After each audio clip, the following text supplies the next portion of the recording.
Kutoka kwenye viwanja vya shule ya msingi ya Mbwanga hapa jijini Dodoma na wilaya ya Dodoma mjini, ambapo leo ndipo Mwenge wa Uhuru uko hapa. Basi na sisi tumebahatika kuwa na viongozi mbalimbali. Yuko mkuu wa mkoa, lakini pia yuko mkuu wa wilaya ya Dodoma mjini katika jiji la Dodoma. Na hapa niko na maswali machache. Karibu sana tuweze kushare. Heshima yako mama. Salama kabisa, habari ya usiku.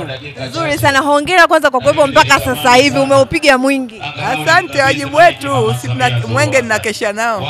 Na wewe unakesha kama mimi. Sisi mpaka asubuhi tuko hapa ili kuhakikisha wananchi wako wanapata kile ambacho kinaendelea katika viwanja vya shule ya msingi. Mko vizuri.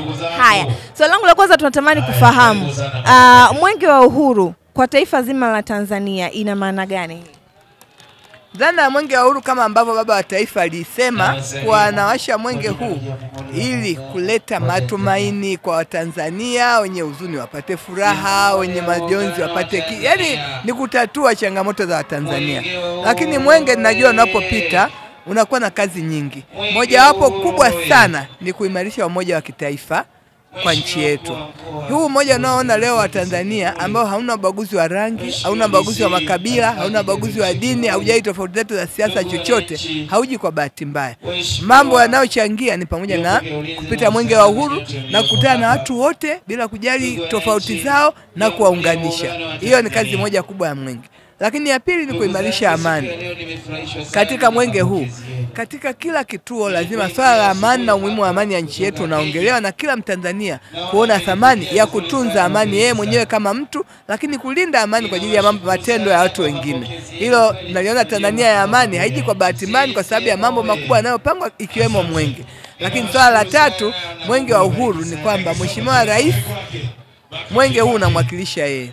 Kama ingekuwa siku ninatosha, angetamani kupita kwenye kila mradi ambao umetolewa fedha au kague au auweke jiwe la msingi au autembelee.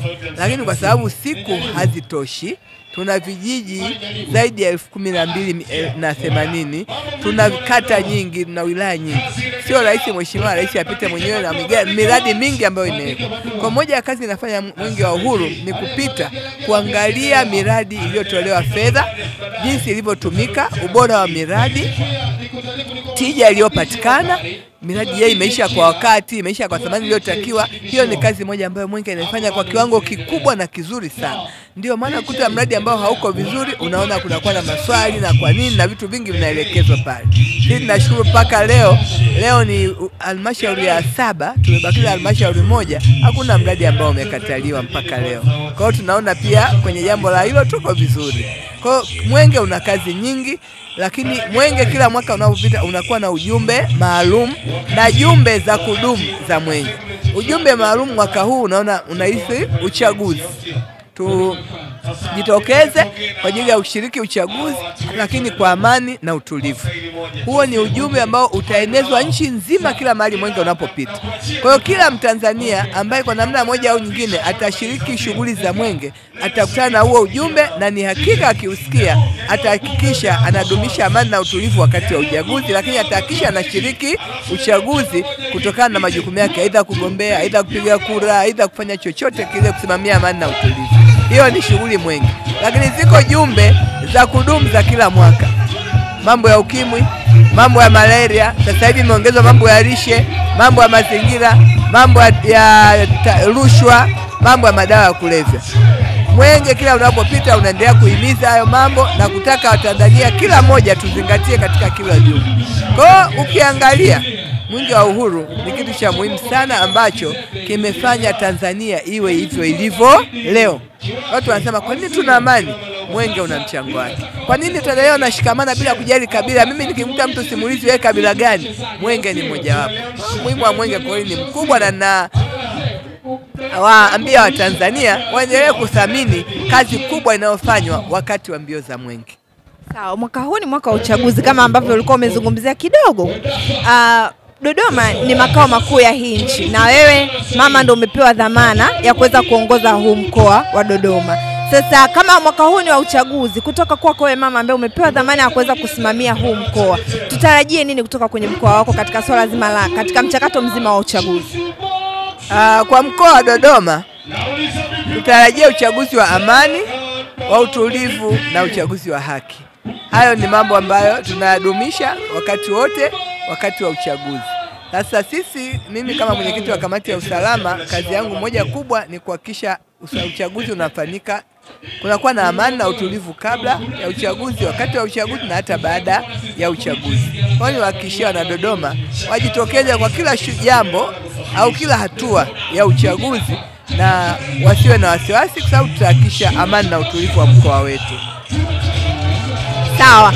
Na mwisho kabisa tunatamani uongee na vijana sasa katika mchakato mzima wa uchaguzi wa mwaka huu, vijana wako wa kutoka jiji la Dodoma. Kwa vijana kwanza, kwa takwimu, vijana wako wengi kuliko makundi mengine ya wananchi, lakini vijana wanasema wao ni taifa la leo na sio taifa la kesho. Kama taifa la leo, waanze kuonyesha kuwa wao ni taifa la leo kwa vitendo. Kitendo kimoja hapo ni haki yao ya kushiriki shughuli za uchaguzi kwa amani na utulivu. Kwa hiyo nitoe wito, kama kuna vijana ambao hawajajiandikisha kupiga kura na wana umri wa miaka 18 na kuendelea, wahakikishe wanajiandikisha. Mazoezi ya hatua ya kwanza yalishafanyika. Zoezi ya hatua ya pili itakuja mwezi wa 5, ambako kila Mtanzania mwenye sifa ambaye akupata nafasi atatakiwa kutumia hiyo sifa. Kwa hiyo nitoe heshima kwa vijana. Fursa hiyo ni adhimu, ikija na itakuwa ni fursa ya mwisho kupata nafasi ya kujiandikisha ili upige kura, wajitokeze. Lakini vijana wanalo jukumu jingine wakati wa uchaguzi. Wanalo jukumu la kugombea. Kama mtu anajiona ana sifa na anatamani kuwa kiongozi au ana kipawa cha kuwa kiongozi, fursa hizo ni za vijana. Kugombea udiwani, kugombea ubunge, zote hizo ni kwa ajili yao. Kwa hiyo naendelea kuhamasisha kujitokeza kugombea. Jukumu la 3 ni kwenda kupiga kura siku ya kupiga kura. Nimelisema sana, wahakikisha wanatumia nafasi hiyo ya haki ya msingi ya kwao ya kupiga kura, na ni haki ya kikatiba. Lakini jukumu kubwa la 4, vijana ndio ambao mara nyingi wana mihemko tuseme, au wana taharuki au wana hamaki. Matukio mengi ukikuta ni vurugu zimefanyika, utaangalia waliokuweko ni vijana. Kwa hiyo nitoe heshima kwa matendo yao yawe yanapelekea amani, matamshi yao yawe yanapelekea amani, lakini pia hata kuwaza kwao kuwe kunapelekea amani. Hiyo ni jambo la msingi sana. Vijana wasimame katika kudumisha amani ya nchi yetu kabla, wakati na baada ya uchaguzi.